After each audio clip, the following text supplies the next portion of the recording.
Selamat pagi adik-adik, selamat hari Minggu. Jumpa lagi dengan Enci Valen yang hari ini akan membawakan berita firman Tuhan kepada adik-adik.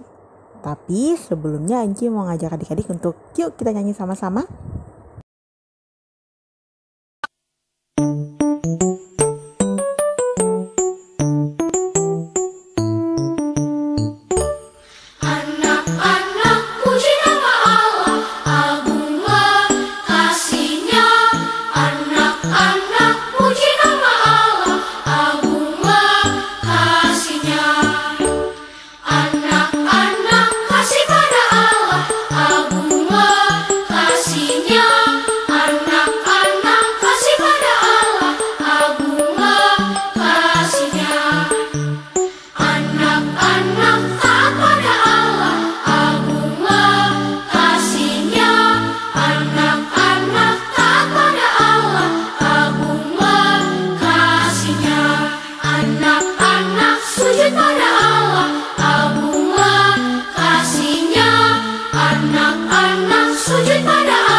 Ya adik-adik, sebelum kita mendengarkan dan membaca firman Tuhan, terlebih dahulu mari kita berdoa.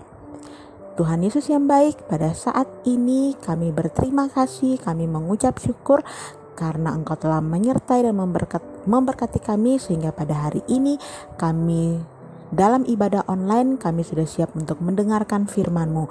Berkati kami, buka akal pikiran kami supaya firman yang kami dengar dan kami baca, kami bisa mengerti dan kami juga bisa melakukan firman-Mu dalam kehidupan kami sehari-hari. Berfirmanlah bagi kami karena kami selaku anak-anak-Mu sudah siap untuk mendengarkannya. Haleluya, amin. Ya adik-adik, sebelum kita membaca firman Tuhan pada hari ini, Enci punya pertanyaan untuk adik-adik. Pernahkah kalian mengajak teman atau saudara kalian untuk bersama-sama melakukan kebaikan? Seperti mengajak untuk ikut IMPA, kemudian melarang menyontek, menolong teman, dan masih banyak lagi. Apakah pernah kalian lakukan itu? Jika adik-adik sudah pernah melakukan hal-hal yang tadi atau pernah mengajak saudara atau teman untuk melakukan hal-hal yang baik, itu berarti adik-adik sudah melakukan firman Tuhan atau memberitakan Injil kepada sesama. Hal ini pun sama seperti yang dilakukan oleh salah seorang rasul yang akan kita baca di dalam kitab Kisah Para Rasul 19 ayatnya yang pertama atau ayatnya yang ke-1 sampai dengan ayatnya yang ke-12. Adik-adik boleh membuka dan membacanya masing-masing di rumah ya. Dan jangan lupa untuk tekan tombol pause kalau adik-adik mau membaca. Setelah itu adik-adik bisa menekan kembali tombol play untuk melanjutkan cerita Enci. Ya adik-adik, tadi kita sudah membaca ya dari Kisah Para Rasul 19 ayat 1 sampai dengan ayatnya yang ke-12. Tahukah adik-adik kalau yang menulis kitab Kisah Para Rasul ini adalah seorang dokter adik-adik. Dia bernama Bapak Lukas. Jadi Bapak Lukas ini menulis kitab Lukas dan juga kitab Kisah Para Rasul yang tadi kita baca. Nah, selain Bapak Lukas bertugas sebagai seorang dokter, dia juga sering melakukan pelayanan dan dia memberitakan firman Tuhan dari satu kota ke kota yang lain bersama dengan rekan atau teman sepelayanannya. Nah, siapakah teman sepelayannya itu? Temannya adalah Bapak Paulus. Dan kitab Kisah Para Rasul 19 ini menuliskan mengenai Bapak Paulus ketika melayani di jemaat Efesus. Ya adik-adik, pada awal pelayanan Rasul Paulus di kota Efesus, dia bertemu dengan 12 orang yang pada saat itu belum mengenal Tuhan Yesus dan juga belum mengetahui atau mengenal Roh Kudus adik-adik. Oleh sebab itu, Rasul Paulus akhirnya menyampaikan kabar baik dan menyampaikan kebenaran mengenai firman Tuhan dan juga mengenalkan Tuhan Yesus kepada mereka.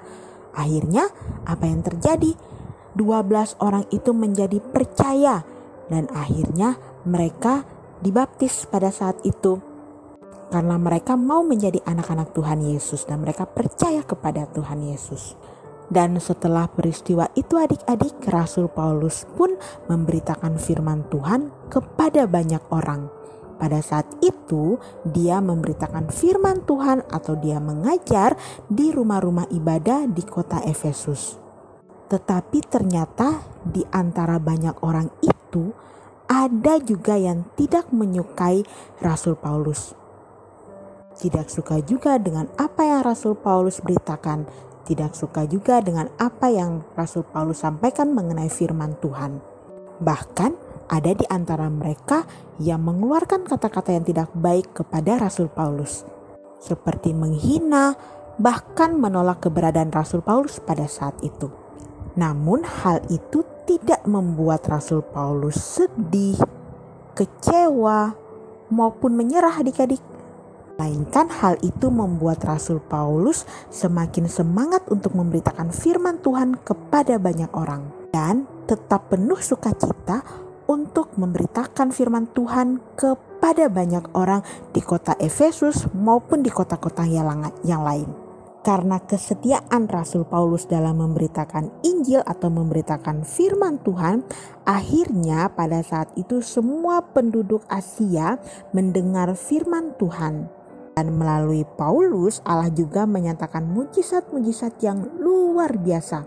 Seperti hanya dengan membawa sapu tangan atau kain yang pernah dipakai oleh Rasul Paulus, orang yang membawa dan meletakkannya pada orang yang sakit, maka orang sakit itu bisa sembuh dan juga bisa lepas dari kuasa-kuasa roh jahat. Sekali lagi bukan karena tangan Rasul Paulus adik-adik, tapi melainkan karena Tuhan Allah yang mau memakai Paulus untuk melakukan pekerjaan-pekerjaan Tuhan yang besar bagi manusia. Dan melalui firman Tuhan yang sudah kita baca dan dengar pada hari ini, kita diingatkan serta diajarkan untuk selalu tetap semangat dan setia dalam melakukan firman dalam kehidupan kita, walaupun banyak tantangan yang akan kita hadapi. Seperti apa yang dilakukan Rasul Paulus, ia tetap berbuat baik dalam memberitakan Injil ketika ada orang yang tidak suka atau ada orang yang menolak. Dan tantangan terbesar sebagai anak-anak Tuhan saat ini adalah tantangan yang berasal dari diri kita sendiri. Bagaimana seringkali kita merasa malas untuk ikut IMPA, malas berdoa kalau tidak diingetin. Bahkan terkadang kita juga susah untuk menolak ajakan teman untuk melakukan hal-hal yang tidak baik. Dan cara kita untuk menghadapi tantangan itu adalah dengan selalu berdoa, mintalah pertolongan Tuhan agar kita diberikan kerinduan untuk bertemu dengan Tuhan melalui ibadah seperti IMPA dan diberikan kerinduan untuk mendengar dan melakukan firman-Nya. Selain itu adik-adik, kita juga diingatkan untuk terus berbuat baik kepada setiap orang. Sama seperti apa yang sudah Enci sampaikan pada awal cerita Encian tadi. Karena itulah yang dikehendaki Tuhan Yesus, bahwa sebagai anak-anak Tuhan kita harus melakukan firman-Nya dan memberitakan firman-Nya melalui sikap dan perbuatan kita yang baik. Nah adik-adik, sekarang ada aktivitas yang harus adik-adik kerjakan.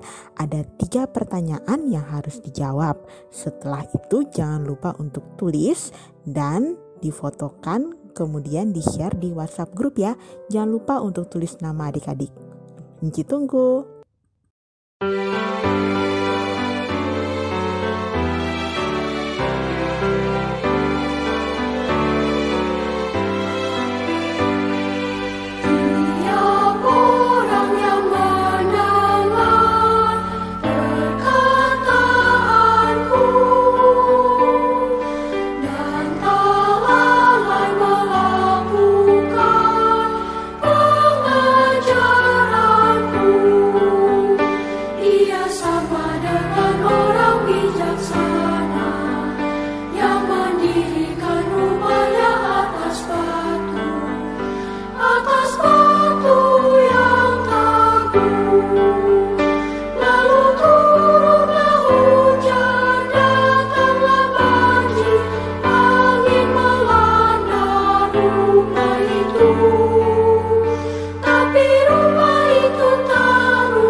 Ya adik-adik, sekarang mari kita berdoa.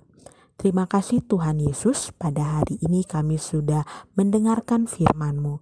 Berkati kami supaya kami bisa seperti Rasul Paulus yang selalu berbuat baik di tengah tantangan yang akan dia hadapi.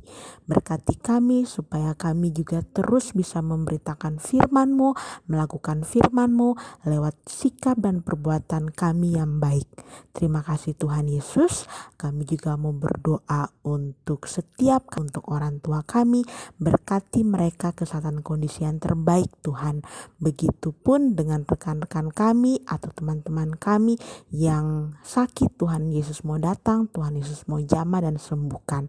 Terima kasih Tuhan Yesus. Dalam nama Tuhan Yesus kami berdoa dan mengucap syukur pada Bapa di sorga. Terima kasih Tuhan. Haleluya. Amin. Selamat hari Minggu adik-adik, Tuhan Yesus memberkati. Sampai bertemu lagi dan berjumpa pada ibadah impa daring minggu depan.